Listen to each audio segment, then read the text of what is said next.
Hello. Hello. How you doing? Excellent. It's great to be back. Great to be back at PRGE. I love this show. This is my favorite show. Because I've been here every year for like over a decade, I think. And it's always great to come back and see everybody. Oh. Thank you. But thank you to our hosts, that make it possible. It's really awesome. And yeah, I mean, my heart goes out to PRGE because there's a Portland resident. I don't want to start off on too somber a note, because most of you know me, I'm not a super somber guy. But Bob Smith, who was literally a pioneer in the video game industry, an Atari early guy, one of the founders of Magic, passed away this last year. And he was a regular here at PRGE. It was always fun to come and see him, and our reunion's a little lighter this year. And so I just want to take a moment to acknowledge Bob, because Bob was awesome. I'm sure he's awesome wherever he is now. Oh, and speaking of awesome, this is going to be awesome. How many of you were interested in seeing the video clip from the Once Upon Atari DVD? Yeah. Me too. And now, that's possible. As long as we have a USB connect. We do. All right. Let me just take a moment to get this planted. Let's see if it, oh yeah. Let's see. Look how fast it copies. And that years of work move in just a few seconds. That's the magic of digital.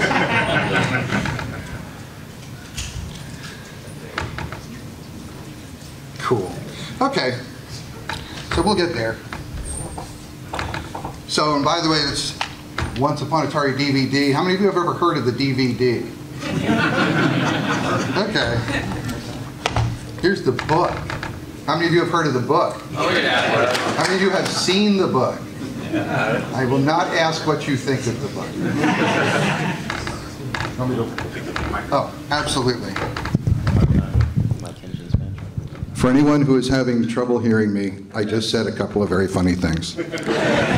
So, the book is not like the DVD. There is some overlap, much like everything you find at PRGE. The overlap is delightful, but the new stuff is what we come for. So I just wanted to put that out there. It's interesting. And how many of you know there's an audiobook version? Yeah. Has anybody heard the audiobook version? Is it awesome? Yeah. All right. It sounds a lot like me, doesn't it? It's amazing. The guy they got to do the reading was me.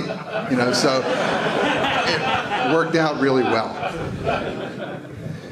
So I always like to open it up for questions early and often, but I'm not going to go this early today. Because last night I was at dinner with some delightful people, and a topic came up about, why were people at Atari, and do we understand what it meant to be at Atari? And there's a lot of debate about that. But what occurred to me was that people came to Atari for a lot of different reasons. There were people who came there to do games, of course. People heard about Atari, they thought it was cool. There were people who had home computers, which was a very unusual thing in the mid-1970s, and wanted to find a place where they could do the kind of stuff they were doing on their home computers, and Atari was a place for that.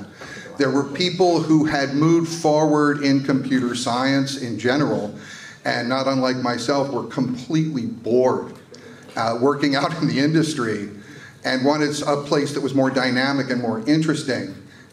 And Atari was that.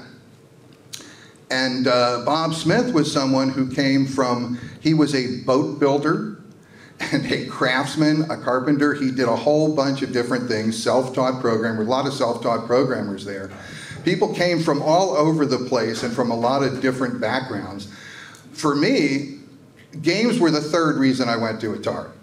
I mean, the first reason I went to Atari, because I was drowning at Hewlett-Packard. Hewlett-Packard is like called the software pasture. It's where programmers go to die. And all the passion that I had found programming an assembly language in college, which was awesome, was totally lost at HP. And I needed to find that. I needed to find that, because I have to have passion in whatever I'm doing. And Atari was a place where people were acting out. That's how I heard about it, because one of my coworkers had a wife who worked at Atari, and I used to act out a lot at HP, which was very unusual at HP. It was very typical at Atari. And he would go home and tell Howard stories, and his wife said, oh, that's just like, you know, what happens every day at work. And he told me about that, and I said, well, where's that? Oh, it's Atari. So I went to Atari because it was an environment that I wanted to be in, because I could act out and have more freedom. And then I found out they do real-time control programming, which was what I loved to do. And so that was great. And the fact that they do games, well, that was nice too. But I went for the first two. So there was a lot of different paths that led to Atari. But as Ram Dass says, the paths to the top of the mountain are many, but from the top, the view is the same.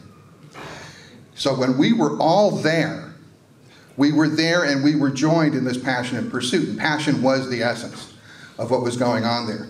But even more, not just passion, right? These were people who came from a variety of creative endeavors. But what was going on at Atari was creativity. It was being creative. That was the big thing. They were all people who needed to do something, have to create something, have to make something. And when Atari basically fell over and died, and anything as imbalanced as Atari was cannot stand indefinitely. Okay, it was an awesome place to be, but it was always wobbling, and you knew it was going to fall down at some point. And so, and a lot of us went on to do other kinds of creative things, and I went on to write and create videos, and ultimately I've become a psychotherapist. You know, you can pick up my cards, you know, at the autographing session later, if you're in need. But it was about being creative and the need to create. Because there are people who have jobs in creative production, and there are people who need to create. And those aren't always the same people.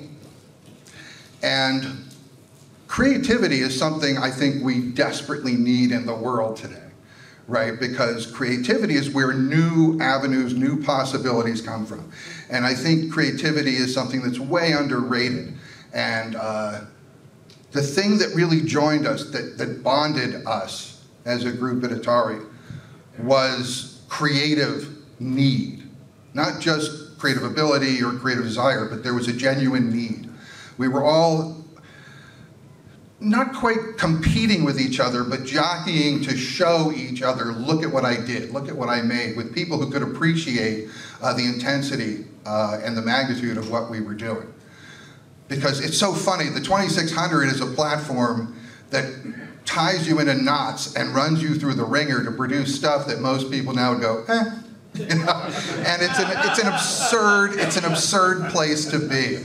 But it was also an amazing place to be, because if you're someone who likes to solve puzzles, if you're someone who likes to really work through something and come up with an interesting or innovative or creative solution that makes you feel like you really did something, you really did accomplish something, you thought up something, you found something new that strikes you as like, I wonder if anybody else had found this, then that's the kind of person you needed to be at Atari. And we had an amazing collection of people like that at Atari. And that's what made it like one of the most intensely vibrant and fun places to be. So I just wanted to take a moment to really note that and to honor that. And how many of you consider yourself to be creative people? Yeah. So how many of you are actively creating things? Awesome. Awesome. Do more of that. Don't ever stop. It's also the stuff that keeps you young and keeps you rolling. You know, except in my case where you get older. But I think creativity is just, it's a really important thing, and it was something that was so valued at Atari. And one of the biggest things that ever happened at Atari was the transition in ownership, right, when Warner took over. Because under Nolan, creativity really was honored and valued. And one of the things that really created to the crash and everything that went on was the shift from a creative culture to a profit-oriented culture. And there's room for both. I think in a successful company, you have to stress both. Companies that make no money have trouble keep on being companies. But companies that don't create also have trouble going on. But there's that tension in that war because they're not the same people, the creative people and the profit people. The way I like to put it is that, there's two kinds of people in business, right? There's people who make things and there's people who make money from people who make things. And there's a tension, there's a fundamental tension between them. That's something I explore in the book, at great length.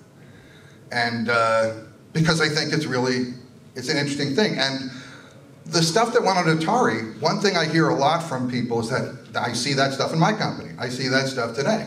Yeah, you did. And you know why? It's one of the reasons I became a therapist. You know why I became a therapist? Oh, I do. I became a therapist because in tech, it's a pain in the ass to keep up with tech. Tech is changing so much. You have to keep learning and keep getting stuff. I'm a big fan of learning, but just chasing new techniques, and the root of the word technique is tech. So it was just a pain to have to keep relearning my job and my livelihood every few years. And the great thing about being a therapist is although individual people can change, people don't change. The issues that people have, the problems people have, they're the same problems people have had for thousands and thousands of years. The difference is the toys they play with while they're having the same problems. And so I became a therapist, one, because I was way more interested in people and relationships than a lot of my companions. And two, it's so much easier to deal with just the issues of people, which is something I like, and it's the same issues all the time. It's not the same people, but it's frequently the same issues. It's a wide range of issues that also. So session to session to session, it's always a unique challenge. I'm constantly faced with a new problem to solve because that's the way I look at therapy. People come to me with a problem and I'm going to help them solve it. The illusion is that people come to a therapist who's going to fix them. And that's not true. I don't fix you. What I do, the great metaphor for it is like, you're going to take a journey and I'm going to get in the car with you. And what I'm going to do is I'm going to buy you gas, but I'm not going to drive. Right? You're still going to have to drive. And that's the thing about therapy. People want you to take the wheel. What do I do? What do I do? Well, let's talk about that. So that's a short one on therapy. I had some interesting stuff on therapy. Someone asked me the other day, why does therapy work? One of my clients come up with the most amazing stuff, and it's awesome. So, how does therapy work? So I had a variety of answers for that. And now on with the show. So we can return to that, or we can go to a general Q&A, but I would like to show you a clip from the DVD, at least one, because how many of you have ever heard of the sprinkler lobotomy story? Yep, and Tod Frye. How many of you have heard of the name Tod Frye? Yeah, and how many of you associate that name with Pac-Man? Yeah, because Tod did the 2600 version of Pac-Man. But Tod was a guy who made Atari a cool place to be because Tod was a maniac and he would do anything. And so let's see if this works. Because if it does, this is going to be fun. So I give you the sprinkler lobotomy. Except I can't give it to you because we're not hearing it. I'm having a volume problem. You have it muted on the video. Oh, it's muted? Are you kidding? Where's my unmute? Here it is. Thank you. Okay. Let's go this way. Oh no. Todd used to talk about victims and files. Guess what? We can restart. We have the technology. Set your audio. We'll just plug our left ears. Source here. Oh, that's going to be even better. Yes, where is it?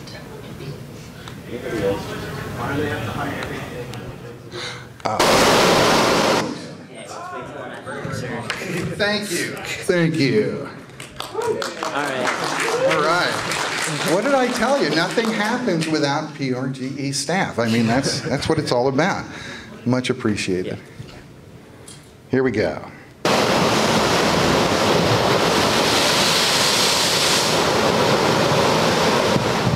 Tod was a high school dropout, but he's one of the most clever programmers I've ever known. Horribly maligned, I think, in the final analysis. And an incredibly amusing guy. Remember, Tod used to talk about victims of biology, and he was going to form, yes, which he considered us all to be.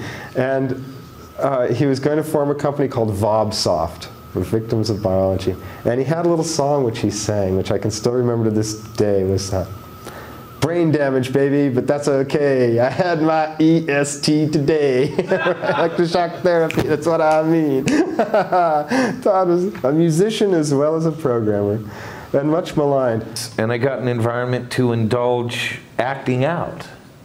You know, it's like, I never really thought of myself as a particularly odd fellow. I've heard rumors to the effect that I've had memorable impact on numerous people. Now I live in this skin, and there's nothing particularly odd about either the skin or the thing that lives in it. I know one event. Obviously, there's the apocryphal climbing the walls sprinkler lobotomy story. Boom, boom, boom. Whenever you heard that sound at Atari, you knew that Tod was walking the walls. Tod Frye walking on the wall. I don't know if anybody else remember this. I walked into the environment where I was going to be working, into the building, and I saw one of the senior programmers, Tod Frye, had a bandage on his head. And so I asked Tod, hey, well, how'd you get that? I mean, what happened? This guy, Tod, had this strange habit of, I don't know what you'd call it, but sort of shimmying down the hallway. Tod, who was a very tall person and used to be in construction, his favorite thing to do was to put one foot on one wall and the other foot on the other wall. And I was like, off of the floor on the walls. I was like, that was just a first step. I mean, obviously, we're engineers, right? So what we do is like develop the system and explore its like capabilities and like develop new features.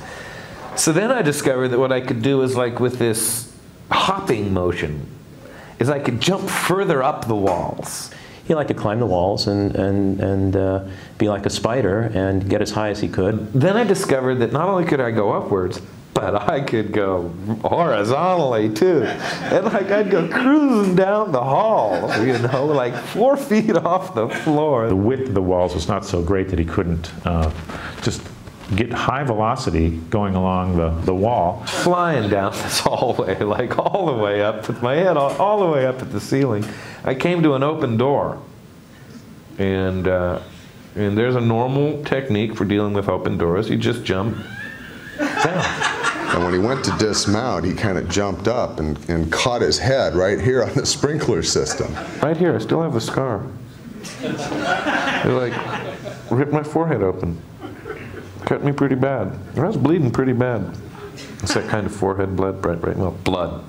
There was blood. And he had to be rushed off to the hospital. When we tried to explain that to the nurses, you know, they said, well, how'd you do this? And so I told them the story, and they just laughed and said, yeah, no, what really happened? And I got a call from someone at Atari saying that Tod had an accident and was in the hospital, and that I should come and pick him up and we should leave early.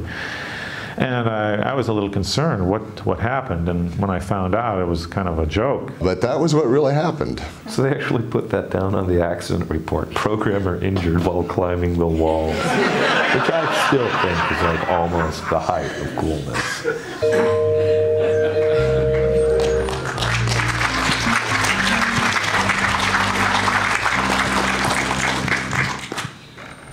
And that's from the Once Upon Atari DVD, which is the only piece of media ever produced entirely and exclusively by people who worked in the VCS at Atari, with the exception of Nolan Bushnell, who worked all over Atari.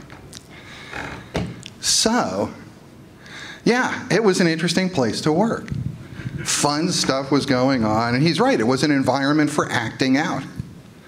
You know, now we have social media. You know, which my definition of social media is it's a scoring system for acting out. So now you don't just act out, you actually get a score, you know, and that's cool. So now you can measure it and see where that goes.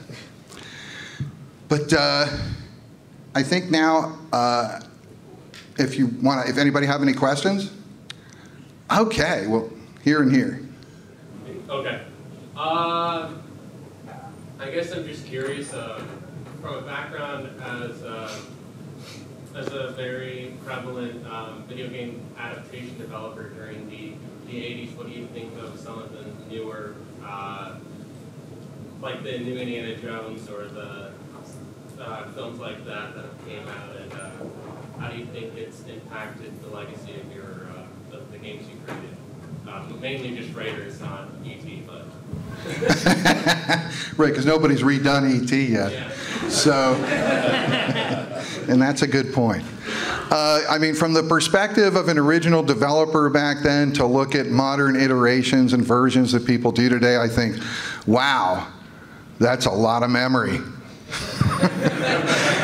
You know, games now are literally, I mean, I did, Raiders was 8K, which was revolutionary at the time. 8K of code and graphics, okay? So now games are literally 1,000,000 times bigger, more in a lot of cases. So, wow, you've got a lot more resources. People are doing better stuff. I don't feel diminished by it. I think it's just like having a book and then someone makes the movie out of it, right? Which is another thing we should talk about. But, you know, it's a different medium. And the way I look at it is working on the 2600 versus video game development today, it's a different medium. So you have different expectations, there's different approaches. I was criticized back in the day for doing stuff that didn't make sense, it didn't work, people couldn't get it, that are now commonplace things to do in games. I had bad timing, right? I was trying to push things ahead. So on some levels, it's relieving to know that some of the things I hinted at or nuanced then have become realities and now are actual integrated parts of games on a regular basis, and that's cool.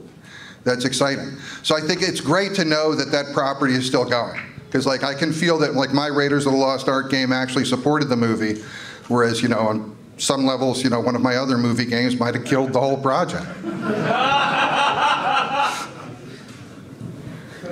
There was a question over here. So it sounds like Atari was a fun place, but it was also a pretty intense place to work. Were there a lot of people who got there and found out they couldn't hack it or couldn't concentrate long enough to get a game made, or? Yes, there were. Atari was an incredibly intense place. I mean, one of the reasons I am a psychotherapist today, and I mean that, is because I worked at Atari. Because Atari tended to produce two kinds of people, therapists and clients. So, but I'm being an aggressive goal achiever, became both. So that was cool. It was an intense place. It was a super intense place. There were more actual nervous breakdowns.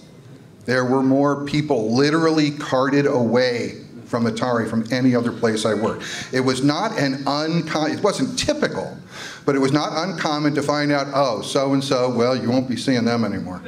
It's like people, we would go catatonic in their office. We had some people who actually were removed to psychological institutions. I mean, it was for real, because there was a tremendous amount of pressure. The thing is, nowadays you have, a small game is 4 or 5 or 6 people, on an app or something. Console games now are hundreds of people, right? It's huge. And so it diffuses the responsibility. It diffuses the excitement and the credit a little bit too, I think, but it diffuses the responsibility. At Atari, when I first got to Atari, there were no graphics people, there were no sound people, there was the person who did the game, who had to be a programmer, but had to be a programmer and the sound person and the graphics person and all of that. Thank God they started hiring graphics people because games got much prettier then. Because a lot of engineers, they're not graphics people, let's face it. So, but you were 100% responsible for the game, which means all the credit comes to you, and that's fabulous when it works. But when it doesn't work, well, the company was supposed to make millions of dollars based on this thing that was on your shoulders, and you blew it, you know, if you didn't deliver. I was one of the few people who was able to deliver and blow it. So, you know, that was good too, but you know, like I said, aggressive goal achiever. But it was a super intense place. Yes? So, on that note, one of your games took years and yards. If I recall correctly, Indiana Jones took 9 months. And somewhere down there from what I saw in interviews, and then that one game took 5 weeks. My question is, what took so long? Or what took not so long? How long did it take to program a game? Why did it take so long? And then how could a game like E.T. get done? And regardless of what anybody thinks about it, how quickly? Okay, this is a fair question. So in terms of 2600 development, the question is, like, how long does it take to make a game? So you were very close. I mean, Yar's Revenge took me about 7 months to develop, and then it underwent 5 months of testing before release, which was the most tested game in Atari history. I don't know why, for some reason every game I do has to be the most whatever. But Raiders took 10 months, and that was a lot. And games, because the idea of making a game, it's a voyage of discovery. It is truly a voyage of discovery, right? You're going to make a game on the VCS, so you have to start with an idea, just some raw idea of a gameplay that's going to be okay. And you're going to work on this until you turn it into something that doesn't suck. That's basically the working definition, right? You work on it until it doesn't suck. And who decides whether it sucks or not? It's the game makers. You know, that's the way Atari was originally conceived. You work on it, and this process should not take more than 6 to 8 months. That's the idea. And when someone is hired on at Atari, they give you a manual and a development system, and that's it.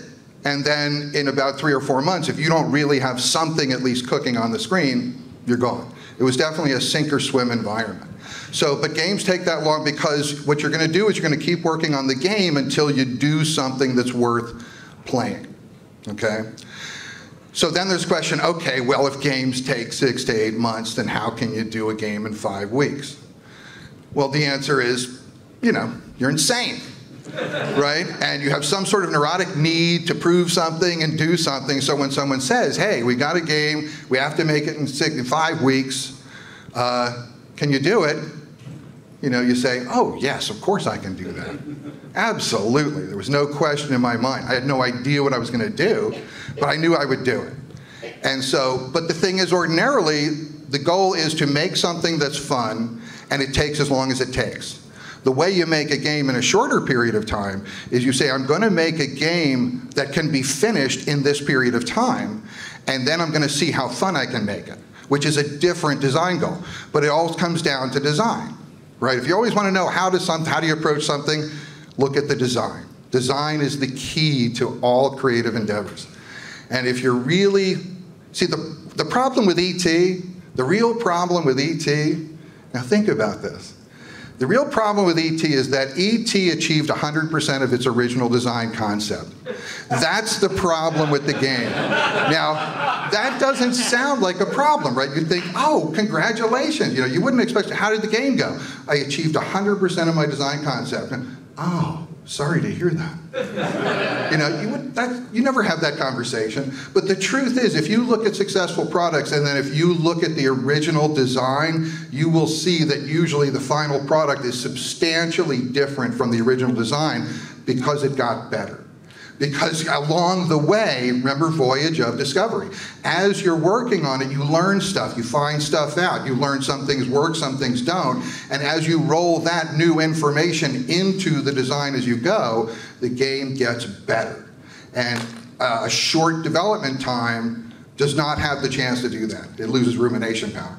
And in the book, there's a very interesting discussion of Rene Descartes and how he dealt with the problem of rumination and stuff. And it's a historical recreation. Yes? What kind kind of projects in media was inspiration for the games you made, especially like other Atari projects and stuff you would have seen? For which, the ET game? For just any games you made. Well, I can definitely tell you what the creative inspiration for ET was. I ditto Raiders of the Lost Ark. Yar's Revenge was based on a coin-op game called Star Castle. And that was assigned to me. And the funny, you know, like, I don't know how many of you know this, but when I first interviewed at Atari, I went through this whole series, everything was cool, here we go, and they rejected me. You know, they rejected me. And I did not accept their rejection. I pushed back because I knew that was a place I had to be. So I pushed and pushed, and I negotiated with them, and I managed to negotiate a 20% cut in salary for myself and probation. And that's how I came to Atari. And so I was just desperately trying to get in there and prove I could do it, and then they gave me my first assignment, Star Castle. And as someone who is like on the edge in probation, who's supposed to just do whatever we say, the first thing I did was I analyzed the game, I read the manual, I looked at the hardware, I went to my manager and said, this game's gonna suck, we can't do this game, this is gonna be horrible. And so, but I also had a presentation, I had graph paper, where I had drawn out screens, you know, for a presentation. I said, here's a different approach that uses some of the same topological elements of the game, but I think this is better adapted to the hardware and stuff. And I was fortunate, it was early enough that they said, okay. And then I launched on a game that wasn't Yar's Revenge at that point. This was just this game that's not Star Castle, basically. And then I added the whole, I wrote the backstory for Yar's Revenge. Yar's Revenge was her first backstory. Right, and because I wrote a backstory for it to sell the game. There was a lot of firsts in Yar's Revenge because my goal with Yar's Revenge wasn't just to make a game, it was to make an entree to the industry. And the way I figured to do that is to innovate. What is this? Buckminster Fuller has a great quote. I love this quote in terms of creativity and innovation. He says, you never change reality by fighting the current reality. He says, the way you change reality is you build a better model that people are forced to adopt. And if you look at the history of innovation, you will see that, you know, a lot of times they're knocked initially because nobody wants to change what they're doing. But if you do the right thing, you know, when they came up with cars, people stopped using horses because cars were easier and better to work with. They had their own problems, but it obsoleted horses. Nobody came up and said, stop using horses. We're just not going to use horses anymore. That would never work, right? So this is a concept of change. So I tried to do things in Yar's Revenge people hadn't seen in games before that would become regular features in games. And that was, you know, that was the thing I'm most proud of with Yar's Revenge, right? Was the idea of the number of firsts that it had, the ways it changed what games are. So that was cool. And so, and then Saboteur, you know, my fourth game that, you know, didn't get released for 20 years. I did the fastest video game development, but I also did the slowest. I did a game that was virtually finished, and then Atari died, and then was revived like 20 years later, so Saboteur. And my inspiration for that was just to make up some stuff, and that was hard. That was hard because I didn't have something to work with. That one was just pulled out of my head, for lack of course, where you find my head frequently completes the usual version of that expression. It's, I just wanted to make up new gameplays. I wanted to do things that no one had really thought of before, so I tried to come up with 3 or 4 unique gameplays. And that was the inspiration for that, a multi-screen, this is kind of cool thing. So, does that answer your question? Excellent. What's back here in the blue? That's you. You have talked about how working at Atari was both fun and intense, but the Atari 50th collection interviews also mentioned how there was substance abuse going on within the company. How did that actually affect the workflow in the company for the people that went through that, and did that affect you at all in terms of your future career path as becoming a therapist after seeing what your colleagues have gone through? Well, I don't know if you're referring to the use of psychoactives in therapy these days, but that's an interesting entree to it. And, you know, in some ways you answered your own question because you said, you know, yes, it was an intense and fun place to work.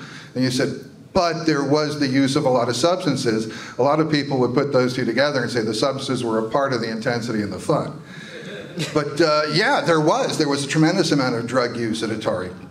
There were people who functioned well wasted, and there were people, you know, I never programmed stoned, right? I would brainstorm stoned, but I would not program stoned. So I separated my programming time from my recreational pharmaceuticals.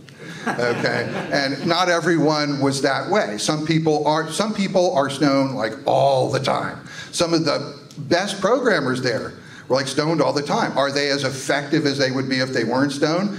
I never experienced them not stoned, so I can't really say. But it's a tough call.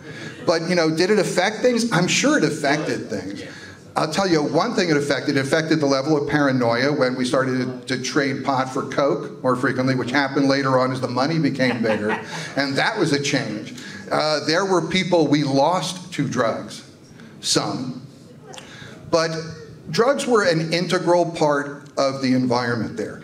And was that beneficial or not? I don't know. Someone asked me once, you know, it sounds like engineers, you know, did engineers waste a lot of time at Atari? Because, you know, when you're trying to be creative, when you're trying to make a game, well, how do you measure your productivity, right? If I have a schedule that's supposed to take 10 months, and I work diligently for 10 months, and I complete the schedule on time, and I produce the game, and it's not a fun game, and nobody likes it, and it sucks, well, was there any productivity in that 10 months? Whereas if I screw around for 3 months, and then take 8 months and develop a really smash game, okay, so I went a month over schedule, I screwed around for 3 months, so I could have been 2 months early on the schedule, except I ended up producing a game that was really a hit. So was that productive? Measuring productivity in entertainment products is very tricky, okay? Because in most technology, there's a spec. And you know, when I flick this switch, this light goes on, and we can test that. It's very easy to see if it works, and that's fine. And that kind of programming is why I left Hewlett-Packard, because it's boring. You know, there's not very challenging work. It's good work, and it can pay well, but it's not very interesting. Because when it comes down to technology, if there's a clear spec, and if it's doable, you do it. You know, there isn't much there. There's one element to a spec that you see in games and in creative technology that you never see in other software development. And that is, after all the other same specs, all the tech specs are exactly the same, but at the end there's this one extra spec that says, and someone has to find it fun, right? I've never heard anyone go, oh man, this C++ compiler, it is so much more fun than Word. You know, oh yeah. You know, some products fun is not an issue. But when fun is, it changes the way productivity is measured, because you no longer measure it in terms of meeting the spec. You measure it in terms of meeting expectations and creating satisfaction. And that is a much bigger challenge. In some ways, that's the same challenge that drew me to video games, that drew me into psychotherapy. I mean, the practice of psychotherapy. There was something about some of the drugs and working at Atari that drew me into psychotherapy in the first place. But that's a whole other story. Thank you. You're welcome. Yes? How many programmers were there, like, at any one time? And what was it like, the competitiveness or lack of, or just, what, if you could talk about that? I mean, at one point, the VCS department had about 30, 35 people. There was a lot of programmers. Now, do you mean how many people were in the department, or how many people were present on site at any one time? The latter. Okay, yeah, because there was always someone there. There was always someone there. In fact, let's see. You want to see another clip? Yeah. Or you want me to just blah, blah, blah? Because I can do that all day long, believe me. But there's a clip that kind of addresses that, I believe. Let's see.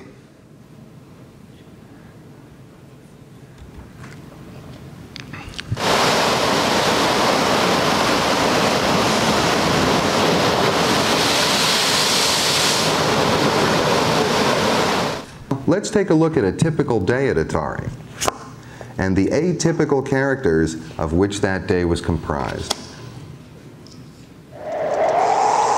typical day would be, I would be one of the first people in, and I would wake Rick Maurer up, who had fallen asleep from working all night the night before. He'd be lying on the computer terminal, on the keyboard. I'd wake him up and send him home. You'd go stumbling into your office around 10 in the morning, and typically you could smell marijuana seeping out from under some offices. I walk in the morning and try to find out, well, are there any dead bodies around, first of all? Did anybody get in trouble overnight? Is there anybody in jail? That's in the morning. I check the police blotter. And code, and how do I fix this bug? Typical programmer BS. And then a couple hours later, go round up a crony and smoke a joint on the way to lunch and have lunch. There wasn't the sense of a business like everyone arrived at a certain time and left at a certain time. And everybody sort of had their own schedule that they fell into. I would stroll in around 11 o'clock or so in my shorts and tank tops and flip-flops and go get my coffee and then work on whatever project I was at. Sit down and do some work, and eventually someone would come over and start playing your game, and you'd play it back, and you'd start having different features and brainstorming, and you'd go play somebody else's game. To me, the most productive time was always the morning. A lot of people didn't come in till later. And I was never a person who stayed terribly late. I know that the janitorial staff comes through around 3 in the morning, and they have a key, so you can't lock them out, so you have to take the little rubber wedge and wedge it under the door so that you can get a few hours sleep. When I was working on projects, I would tend to fall into whatever schedule of that the engineer that I was working with was doing. So if they were coming in at 2 and leaving at midnight, then that's when I would come in and leave. Then you'd go into the game room and check out some of the arcade games and let off some steam and go back and think and work. You'd work until wee hours of the morning. Get in the car with Dave and roll up a joint. Didn't know there was a typical day. I don't think we ever. There you go. That's the perfect answer. There was no typical day. No.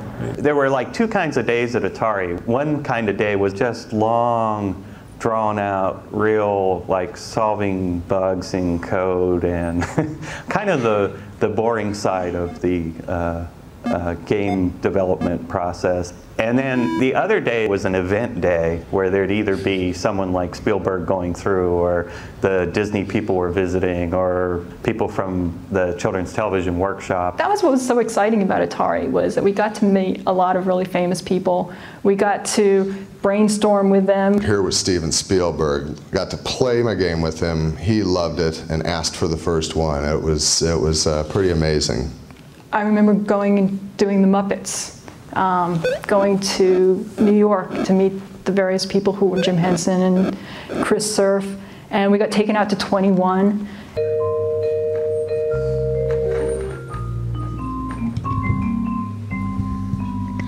Yeah, I just want to, I'm going to get you in a second. I want to remind everybody, after this session, there's the room right across the hall where you were lined up initially and stuff. I'm going to be doing autographs and stuff in there because I want to talk until they throw me out. So I just want to make sure I get this announcement in there. So I'll be over there. I have a limited number of books and DVDs with me. So if you want to get those, we can arrange that as well.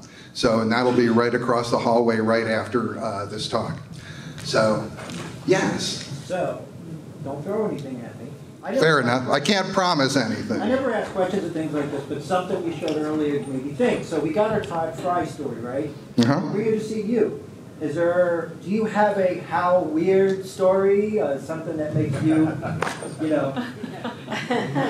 really interesting? You don't want to talk? I don't know if anything can make me interesting. But my other question afterwards was, how many of the people working at Atari ended up one of your patients? Well, I can tell you, none of them went out because it's unethical for me to treat someone who I'm familiar with. So I can't really do that. But a lot of them could be perfectly good candidates, I'll tell you that. But what did you do? Okay, so one thing about the DVD is I'm the host of the DVD, but this was one of my early video projects. I was very self-conscious, and I didn't want to put myself in it too much. And how many of you are familiar with the movie Atari Game Over by Zach Penn? Okay, so Zach Penn, we were making that movie, And he said to me, you know, he used the DVD as research material. And he says to me, you know, the one problem you have with the DVD is, he goes, you're a major part of the story there, and you're not, that story's not in the DVD. There are not many pieces that really talk about me in the DVD. And so, and that's when so eventually I did this, but this is like almost 20 years after I produced the DVD. This is my story, the story that's not in the DVD, because Zach really got to me when he said that. So, yeah, so they're not the same thing. The DVD is the story of the shenanigans and the stuff that went on there. This book is my story going through, and it covers Atari extensively. It's also my analysis of the real reasons behind the crash, what went on. I mean, because the fact is, I was an Atari video game engineer, but I'm a technical person. I have a degree in economics. I have a degree in counseling psychology. I had all these different things. Who better to comment on all the dynamics of something that went on in the industry in there? So I just put my whole analysis there together, and I did that. I hope that answers your question. No, I just didn't know if there was a story about Howard. There is a major story about Howard, soon to be a major motion picture. Yes? Yeah. This is not the first time. The last time I talked to you was at the Philadelphia airport back in '97. And there's one question I forgot to ask you that I've been waiting for this for a long time. Great memory. Yeah. Of course, because I cannot forget this, and I wasn't really even sure of that. A lot of secretaries at the Atari or the co-workers at that program, they were afraid of you because you were walking around the hallway with a whip. With a whip, yeah. Now that is in the DVD. Yes, I had a bullwhip when I was working. When I was working on Raiders of the Lost Ark, I wanted to get in character. So I got like a fedora hat, and I got a 10-foot real bullwhip. And I practiced with it, which was painful at times because I wasn't that good initially. But I got to the point where I could really crack it. I mean, it was like loud, it was like a gunshot. And what I like to do, occasionally marketing people and executives would come wandering through engineering, you know, whatever, and I would sneak up behind them, and boom! And they would jump, and it was like, holy crap, what was that? But I'll tell you, the best whip moment I think I had at Atari, I just love the fact that I had a job where I could say, well, the best bullwhip moment, you know, while I was at work was, you know, occasionally news crews would come through because they wanted to pick up footage for, you know, to supplement their evening broadcasts. And Atari was a great place for that. And there was a crew in the labs once, and I was walking around with the whip, and I happened to walk into a lab, and suddenly there's this news crew, and someone sees me with the whip, and here comes the camera, and the producer runs over, is that a whip? Is that a whip? I go, yes, it is. They go, what's that for? And I didn't know what to say, so I just looked and I said, well, the whip is for R&D, research and discipline. And so that was a line that lived. So I hope it was worth the wait. Yeah, so I feel like E.T. these days is kind of losing its reputation as the worst game of all time. It really could have been a lot worse. I hate to think that's true. What do you think is actually the worst game that Atari released for the PCS? That Atari put out? Yes, Atari. I don't know if Atari put out a lot of bad games. I think the worst game that I think I played, there was a time where I had to evaluate a bunch of games. There was a Charlie's Angels game on the GameCube, I think. I could not figure out what the goal was. It just seemed like you keep walking around and have like sort of menial battles and nothing really happened. I could not get, and I just thought, holy crap, this is bad. A lot of people cite Firefly as a game, but that wasn't an Atari product. I'm not saying Atari didn't put out any bad games, but I really can't think of one off the top of my head that's like, holy crap, that's a horrible game. But I know some other people do. But look, E.T. needs to stay the worst game of all time, and I want to be clear about that, right? Because Yars, you know, Yars is frequently cited as one of the best games, right? So as long as E.T. is the worst, I have the greatest range of any game designer in history. I want to hang on to that. Yes? You talk about scheduling pressures, especially with E.T. did Atari ever try to put 2 programmers or more onto a game to speed it up, or just the nature of the programming and personality not allow that? It didn't really allow it. I mean, Atari was one of the places that originally tried to get 9 women programmers together to have a baby in 1 month, and like, that never worked. You know, that's, you really can't, I mean, if you're gonna try and, you can have more than 1 programmer work on a game, but you can't shorten a schedule that way. Because if you really have a short, like with ET, somebody says, well, should we get more people to work on it? The truth is to communicate at the, you know, one of the biggest things in software design is segmentation, isolation, differentiation, right? It's like the encapsulation, that's the word I'm looking for, right? You need to have encapsulation so that you create a module and its interface is clean with other things. In higher level languages and object-oriented languages, that's a very easy thing to do. They encourage that thing. In fact, they don't let you violate it. But in assembly language, there's no such thing. In assembly language, everybody's scrambling and playing for the same memory, and your stack is in the same place where your critical memory is. I mean, we had a whole 128 bytes of RAM, don't get me wrong. I'm not complaining. But, and that had to have your stack, which meant if you used too much stack stuff, you could clobber some key game data, and there's a bug for you that happened fairly regularly. So you really, you had to have the whole game in your head, so that you knew where the problems were or whatever. Because when you start to put 2 people together in a project like that, it's hard to draw the line.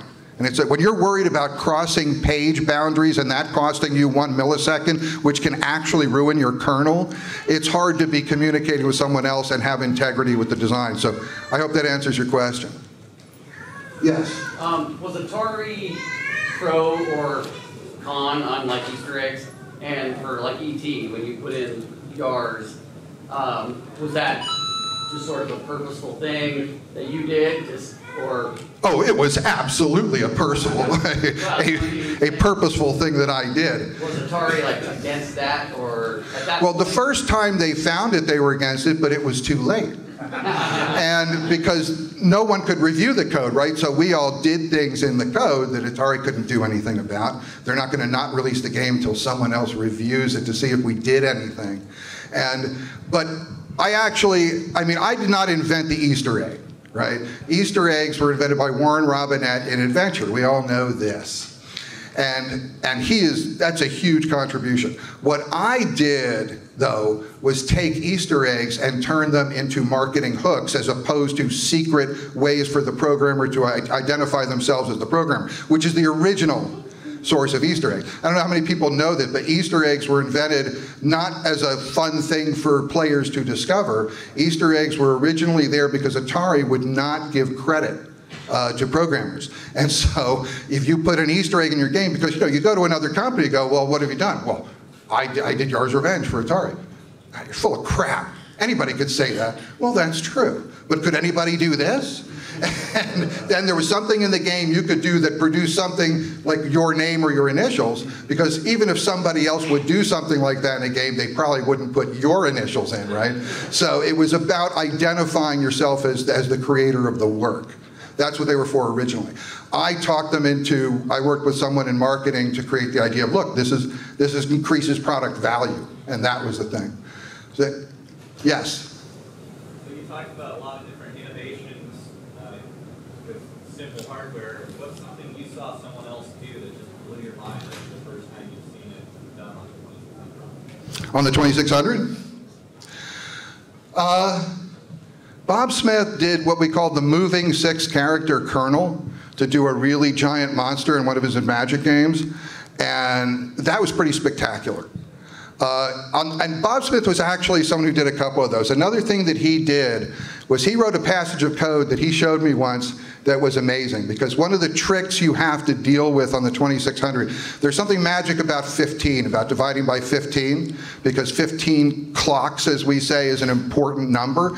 But on computers, dividing by 16 is easy. Dividing by 15 is a problem. So what you do is you divide by 16, and then you have a 1 to 15 problem left over. How do you deal with the remainder? And he wrote a series of code, a series of bytes, where you could either be an instruction or data, and depending on where you entered the code, it worked the same either way. So every byte in this sequence worked as both an instruction and data. I know this is only going to mean anything to people who are actually assembly language programmers, but I'm saying it nonetheless. I'm out of time, aren't I? Yeah, about 15 minutes ago. Oh, really? I only have 15 minutes left? Okay. So this segment enabled you to you had a jump table. It's called a jump table. And you could decide where you're going to enter the segment of code, and it always worked, and it went exactly that number of cycles to bring it down. That was a piece of code that blew my mind. So thank you for that question. That was a good one. Ladies and gentlemen, this was really cool. Thank you so much. And I'll be next door.